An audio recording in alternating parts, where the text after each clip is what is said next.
Abanyamahanga bitabiriye irushanwa rya 47 ry'impuzamashyirahamwe y'umukino wa volleyball muri Afurika ryaberaga i Kigali, bashima uburyo bakiriwe n'ibikorwa remezo bahasanze. Ku rundi ruhande, abasesengura ibyerekeye siporo bagaragaza ko u Rwanda ruzunguka byinshi birenze siporo kubera iri rushanwa ryakiriye. Ni inkuru yateguwe na Bardin Iratuzi.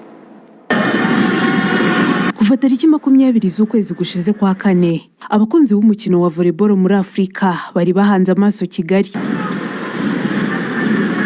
ahahuriye amakipe 24 ahiga yandi muri uwo mukino ku mugabane wa Afurika. Abanyamahanga baturutse imihanda yose baje kwihera amaso iri rushanwa. Hari byinshi bashima kandi ngo banyuzwe n'ibikorwa remezo u Rwanda rufite.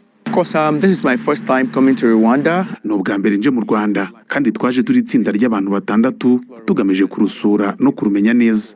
Ikindi cyatuzanye no kureba imikino ibera hano muri BK Arena, kuko tuzi ko hari ibikorwa byinshi bya siporo bihabera. Twagiye tubikurikira kenshi. Perezida wanyu Paul Kagame twabonye byinshi amaze kugeza kuri iki gihugu, no muri Nigeria dukunda gukurikira ibibera hano mu Rwanda. Mu by'ukuri yahinduye u Rwanda igihugu cyiza kandi giteye imbere ku buryo butangaje. He has turned Rwanda into an amazing, beautiful place. It's been great being here. Ni byiza cyane kuba ndi hano, kandi nizeye ko nzajya ngaruka kenshi mu gihe kiri imbere. Aha ni ahantu umuntu ajya ashaka gutuza no kuruhuka, kuko haratekanye kandi cyane. It's safe. Eri Mutabazi wabaye umukinnyi wa volleyball ubu akaba ari umutoza, avuga ko iyi mikino yabaye amahirwe yo kwerekana ko urwego rw'imikino y'amaboko mu Rwanda rwazamutse. Abantu benshi nagiye nganira nabo, ari abakinnyi, ari abatoza, ari abantu benshi bagize hano bwa mbere, benshi baratangaye kuko mu makipe dufite twagize amakipe ane yagiye muri kimwe cya atatu, yagiye muri kimwe cya kane, ane yari muri kimwe cy'umunani, abiri ari mu myanya ya wa mbere, wa kabiri, wa gatatu. Ariko biragaragara ko volleyball muri rusange mu Rwanda yateye imbere. Umukino level yarazamutse iri hejuru cyane, bivuze ngo ntago level yacu imaze gutandukana. Ndavuga kuri level ya club, ntago mvuga national team, ariko kuri level y'amaklub yari yibase cyane, bituma amakipe rwose nk'aya makipe yo muri Kenya biragaragara ko twayasize. Ni ikintu cyo gushimirwa. Ku rundi ruhande none ni opportunity ku bana batoya bakina muri polisi, bakina muri Kepra, exposure babonye yo kugira ngo nanone nabo basigarane experience bakuye muri irushanwa. Bivuga ngo mu gutegura none ejo heza ha national team, ha maklub yacu, nabyo bizagira positive impact cyane ku rubyiruko rurimo ruzamuka rwo muri volley.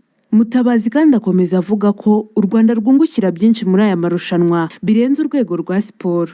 Bisigiye ishusho yerekana ko u Rwanda rushobora kwakira imikino yose, haba dutangiye kuri Club Championship, tuzajya ku rwego twakiriye muri 2021 ibihugu, yenda wa mugani ni wabona n'igikombe cy'isi kigishobora kuzazanga cyo muri volleyball. So ni process. Icyo twishimira nuko hari aho turimo tuva, ari naho tujya. Tukaba dushimira cyane ubuyobozi bw'igihugu buturebera kure bukabasha gutanga amahirwe nk'aya ngaya, atuma n'umunyarwanda muri rusange yo amakipe 20 yaje igihugu cyakiriye, ari amahoteli, ari abantu basanzwe bose bagenda babyungukiramo.